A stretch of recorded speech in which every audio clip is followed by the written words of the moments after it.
In the fourth year of the war, the world stood exhausted, waiting for an ending that never seemed to arrive. Each week brought new headlines, new casualty lists, new reminders that the conflict was consuming entire nations. In American homes, radios crackled every evening, carrying the distant voice of a war fought across oceans. Young men were battling on islands most Americans had never heard of before 1941. And families sat in quiet kitchens hoping for letters that sometimes arrived months late. Newspapers spoke of progress, but inside living rooms there was only the weight of uncertainty. People understood the war was nearing its final stage, yet feared the cost of that ending would be unbearable. In Washington, behind closed doors, leaders studied bleak reports from Iwo Jima and Okinawa reports that showed a level of resistance no one had predicted. Planners examined casualty projections that grew darker with every revision. An invasion of the Japanese homeland promised unimaginable losses. Generals estimated hundreds of thousands of American dead and millions more Japanese casualties.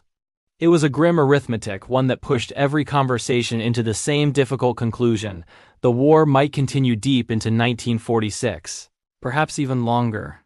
Diplomacy offered little hope. The enemy showed no sign of surrender. The pressure on American leadership mounted.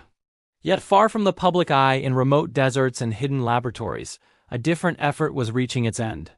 Scientists had been working under extraordinary secrecy, racing the clock and their own fears of what the enemy might be developing. Their work produced a weapon unlike anything the world had ever known, small enough to fit inside an aircraft, powerful enough to alter the course of history in seconds. On the Pacific island of Tinian, preparations began under the cover of darkness.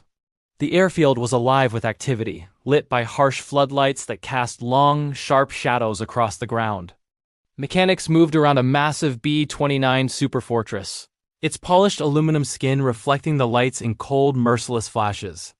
The scent of fuel mixed with the humid tropical air. Officers in nearby buildings studied maps, wind conditions, and timing with meticulous attention. Every calculation mattered. The crew assigned to the mission had flown countless hours, mastered complex aircraft systems, and endured years of war. They were young, disciplined, and aware that this mission carried a significance unlike any they had undertaken before.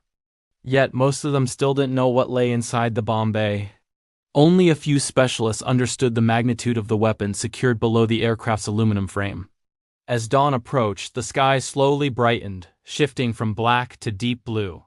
The crew gathered beside the aircraft, offering brief nods to one another, each lost in his own thoughts. They climbed aboard and took their positions with practiced precision. When the engines roared to life, the ground trembled beneath them. The aircraft rolled forward, gained speed, and rose into the air, leaving the dim lights of Tinian behind. Below them, the Pacific stretched out endlessly vast, calm, and indifferent to the events about to unfold. Inside the aircraft, time moved strangely. Hours passed in quiet tension, broken only by the steady hum of engines and routine instrument checks. In the bomb bay rested a power no human being had ever seen unleashed. Meanwhile, thousands of miles away, a Japanese city stirred awake. It was an ordinary morning. Workers stepped into narrow streets lined with wooden homes. Children prepared for school, gathering notebooks and pencils. Mothers cooked breakfast while listening to the soft sounds of neighbors beginning their day.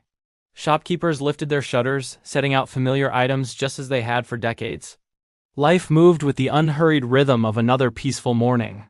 Back aboard the aircraft, the coastline of Japan appeared through the haze, emerging as a faint gray band on the horizon. The pilot adjusted altitude. The navigator confirmed position. Mountain ridges materialized through the morning light. Rivers reflected the sun like thin silver threads weaving through the city below. From above, everything looked small, delicate, almost impossibly fragile. The bombardier focused on his task, steady and silent. The crew spoke little. The gravity of the moment left no room for unnecessary words. The aircraft followed its final approach path, precise, deliberate, inevitable. Then the bomb was released. It fell away from the aircraft with a quiet, almost unnoticeable motion. The plane immediately banked, executing its escape turn, racing to gain distance as quickly as possible.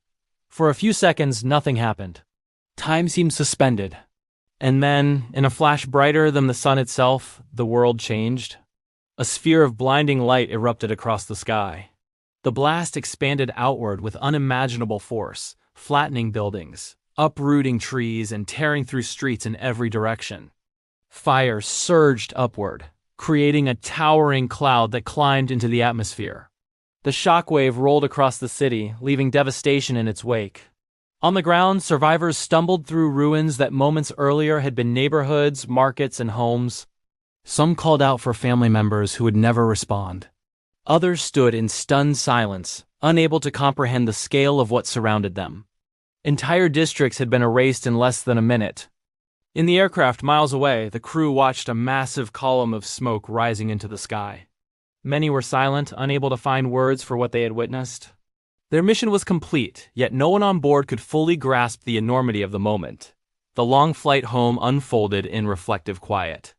Each man sat with his own thoughts about duty, about war, about the lives touched by their actions.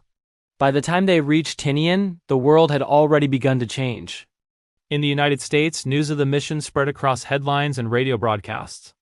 Many Americans felt relief, believing the weapon might end the war without the need for a bloody invasion.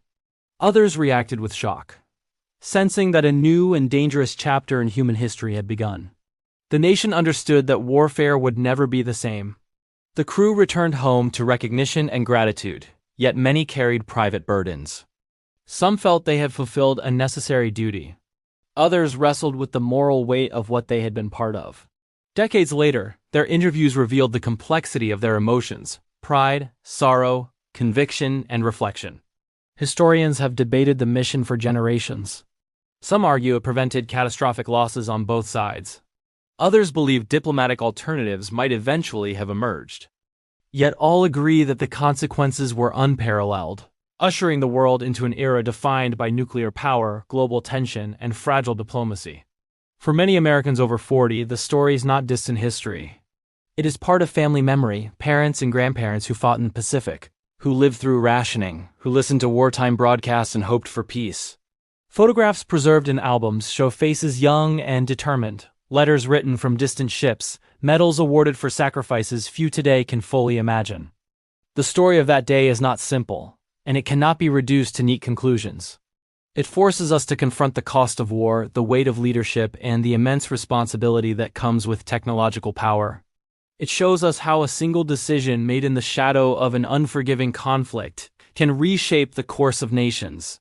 It reminds us that peace is fragile, that human judgment is fallible, that the choices of one generation echo into the lives of the next. It teaches us that understanding history means looking directly at its most difficult moments with honesty, humility, and respect. This is the story of a mission that changed the world. The story of a crew carrying out their orders. The story of a city forever transformed. And the story of a world still living in the long shadow cast on that morning so many decades ago.